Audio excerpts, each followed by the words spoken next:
آج level playing field سے متعلق جو درخواست تھی پی ٹی آئی کی وہ لطیف کوسہ صاحب نے واپس لے لی.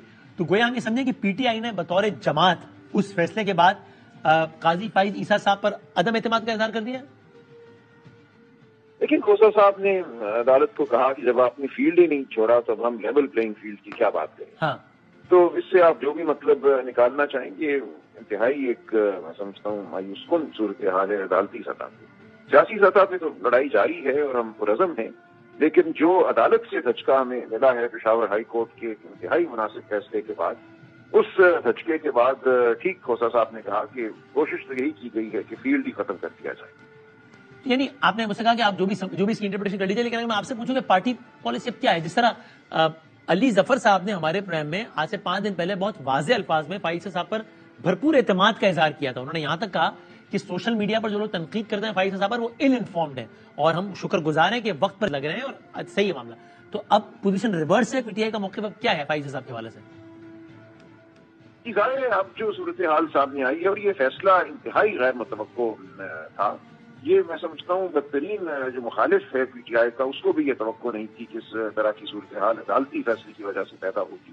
تو اس فیصلے کے بعد اب جو صورتحال ہے وہ سب کے سامنے ہے اور جو موقف اپنایا گیا، جو پٹیشن واپس لے لی گئی، وہ اس لیے تو نہیں لی گئی کہ اب ہمیں کوئی شکایت نہیں ہے، لیول پلینگ فیلڈ مل گیا ہے. ہمیں لیول پلینگ فیلڈ یقیناً نہیں ملا، لیکن پٹیشن اس لیے واپس لی گئی کہ اب ہمیں عدالت سے کوئی توقع نہیں ہے. یہ بات ہوئی تھی پارٹی کی سطح پہ، یہ گفتگو ہوئی تھی اور یہی رائے سامنے آئی تھی کہ عدالت سے اب توقع رکھنا بے سود ہے. تاثر آپ کا کیا ہے کہ سپریم کورٹ آف پاکستان نے ایک ایسا فیصلہ دیا جو کہ ان کی نظر میں ٹھیک تھا اور آپ کی نظر میں غلط تھا؟ یہ از اٹ دیٹ سمپل، یا آپ کی رائے یہ ہے کہ نہیں معاملہ کچھ زیادہ سنجیدہ ہے، یہ شاید کوئی دباؤ پریشر کچھ اور عوامل بروئے کار آ گئے اس میں؟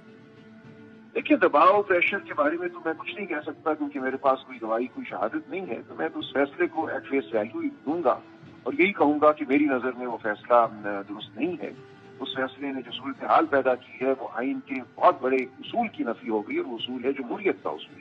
وہ اصول ہے آرٹیکل 17 کے تحت رائٹ ٹو ایسوسیٹ کا اصول، اور اس شارٹ آرڈر میں ذکر تک نہیں ہے آرٹیکل 17 کا. دیکھیے ایسا نہیں ہے کہ انٹرا پارٹی الیکشن ہوا نہیں تھا پی ٹی آئی کا، 2 دفعہ الیکشن ہوا. 2022 میں ہوا، اس کو الیکشن کمیشن نے رد کیا، پھر 2023 میں ہوا، اس کو پھر رد کیا. تو سوال یہاں یہ تھا کہ کیا یہ الیکشن کسی ایسے معیار کے مطابق ہوا جس کی توقع الیکشن کمیشن کو تھی، پی ٹی آئی سے بالخصوص یا سپریم کورٹ کو تھی؟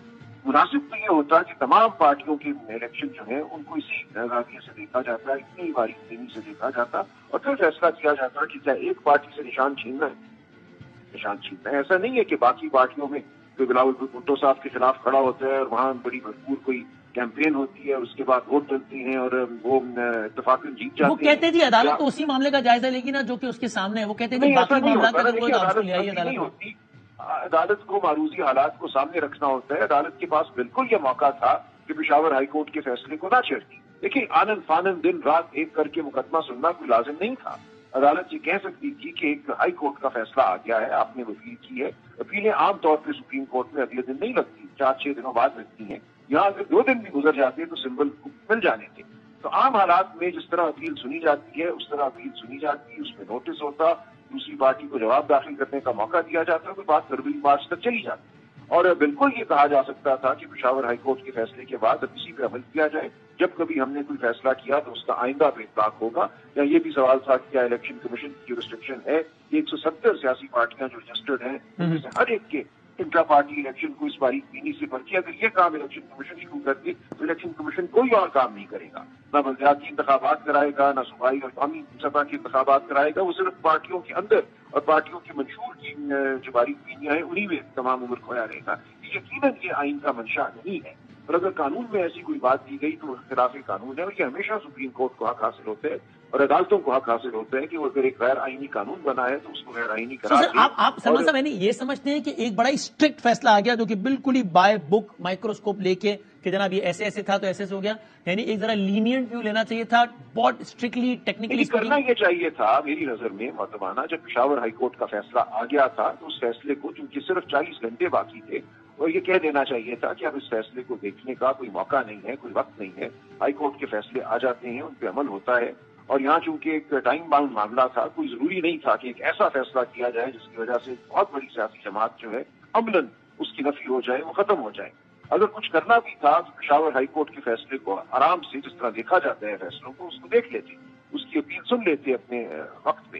لیکن ایک فیصلہ آ جانے کے بعد اس کو دن رات ایک کر کے ہٹانے سے یہ تاثر پیدا ہوا کہ پارٹی کو نقصان پہنچانا شاید ضروری تھا۔ اس لیے یہ ایک افسوسناک صورتحال ہے۔ دیکھیے، اس پہ اور بات نہیں کرتے، جس طرح ہم نے تمیز الدین کے فیصلے کو تاریخ کے حوالے کیا، منیر صاحب کو تاریخ کے حوالے کیا، اور بھی بہت سے ہمارے فیصلے ہیں جن میں شاید یہ فیصلہ بھی اب شامل ہوگا۔ ان فیصلوں کو تعریف کر کے ریویو میں جانے سے کوئی فائدہ ہوگا؟ پر امید ہے آپ؟ نہیں، بالکل کوئی فائدہ نہیں۔ صاحب سمجھتے ہیں ریویو میں جائیں نہ جائیں ایک ہی بات ہے بس؟ دیکھیے، چلے جائیں، کسی نے وقت لگانا ہے، وقت ہے تو کر دیں۔ اس طرح نہیں ہوتا کہ اتنی تندہی سے صبح شام ایک کر کے ایک فیصلہ ہو اور چند دنوں بعد اس کو رکھ دیا جائے، یہ تو بہت ہی مذہب خیز سی بات ہوگی، لیکن بہرحال کرنے میں کوئی حرج نہیں۔ اب کیا کوئی بھی ایسی صورتحال ممکن ہے الیکشن سے پہلے، کوئی بھی، کہ جس کے تحت پاکستان تحریک انصاف کسی اور، یعنی کوئی بھی ایک ساری پارٹی ایک یونیفارم نشان پہ الیکشن لڑ لے الیکشن سے پہلے یا الیکشن کے فوری بعد، جب یہ آزاد امیدوار جتنے بھی جیت جائیں اس کے بعد وہ کسی ایک نشان پہ یکجا ہو جائیں تاکہ مخصوص نشستیں کچھ مل جائیں؟ یہ اول ممکن ہے یا نہیں پاسبل؟ بات کا تو دیکھیں، بات تو غیر متعلق بات ہوگی نا۔ ایک دفعہ الیکشن ہو گیا، اس کے بعد جو کچھ ہوتا ہے اس کا اس الیکشن پہ تو اثر نہیں ہوگا۔ اس الیکشن سے پہلے اب 20 دن باقی ہیں۔ 20 دنوں میں مجھے نہیں نظر آتا کہ کیا کیا جا سکتا ہے کہ یہ فیصلہ مڑ جائے، اس کو رد کر دیا جائے، اس کی جگہ اب عملاً تو یہی صورت ہے کہ سارے لوگ آزاد ہی لڑیں گے پی ٹی آئی، اور کوئی صورت نہیں؟ دیکھیے، آزاد نہیں لڑیں گے۔ جن لوگوں نے، میرا یہ موقف ہے، میں سمجھتا ہوں کہ درست ہے، دو صورتیں ہیں۔ جن لوگوں نے پی ٹی آئی کا ٹکٹ جمع کرا دیا ہے وہ پی ٹی آئی ہی کے امیدوار ہیں، خواہ ان کو سمبل کچھ بھی ملا ہو۔ سمبل کا نہ ملنا اور پی ٹی آئی کے امیدوار نہ ہونے میں بالکل بہت فرق ہے۔ جس کسی نے ٹکٹ جمع کرا دیا، جیسا کہ میں نے ٹکٹ جمع کرایا ہے، مجھے سمبل کا کچھ بھی ملے، میں آزاد امیدوار ہرگز نہیں ہوں۔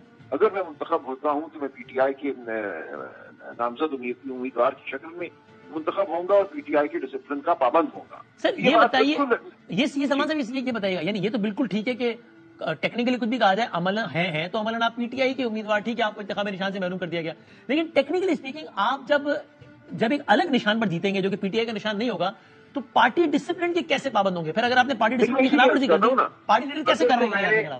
دیکھیں، یہ قانونی بات ہے نا۔ اگر تو میں نے ٹکٹ فائل کر دیا ہے آر او کے پاس اور میں نے اپنے نامینیشن فارم میں لکھ دیا ہے کہ میں پی ٹی آئی کا امیدوار ہوں، تو پھر سمبل کا کچھ بھی ہو، منتخب ہونے کی صورت میں پی ٹی آئی کا ممبر رہوں گا اور اس کے ڈسپلن کا پابند رہوں گا۔ سمبل کا کوئی تعلق نہیں ہے پارٹی کا رکن ہونے یا پارٹی کا امیدوار ہونے سے، اس کا تعلق ہے ٹکٹ سے۔ یہ دو مختلف باتیں ہیں جن کو غلط علام میں گڈمٹ کر دیا جاتا ہے۔ گویا آپ پی ٹی آئی کی مثال دے رہا ہوں، پی ٹی آئی کے امیدوار ہوں گے حلقہ اے سے کپ کے ساتھ، اور کوئی اور پی ٹی آئی کا امیدوار ہوگا حلقہ بی سے سوسر کے ساتھ۔ لیکن جس کسی کو سمبل ملا اور اس نے سمبل کا، جس کسی کو ٹکٹ ملا، ٹکٹ ملا اور اس نے ٹکٹ دائر کر دیا آر او کے پاس، تو وہ قانوناً اسی جماعت کا بشمول پی ٹی آئی کا امیدوار ہو گیا۔ سمبل سے فرق نہیں پڑتا۔ اور مخصوص نشستوں پہ تو فرق پڑے گا یا نہیں پڑے گا؟ دیکھیے، پھر یہی صورتحال ہے کہ اگر تو پی ٹی آئی کا وہ منتخب نمائندہ ہے، اس نے ٹکٹ پی ٹی آئی کا جمع کرایا ہے، تو پھر پی ٹی آئی بطور جماعت تقاضا کر سکتی ہے کہ جتنی نشستیں انہوں نے عام انتخابات میں جیتی ہیں اسی تناسب سے ان کو ریزرو سیٹیں بھی دی جائیں۔ تو یہ بات ہو سکتی ہے۔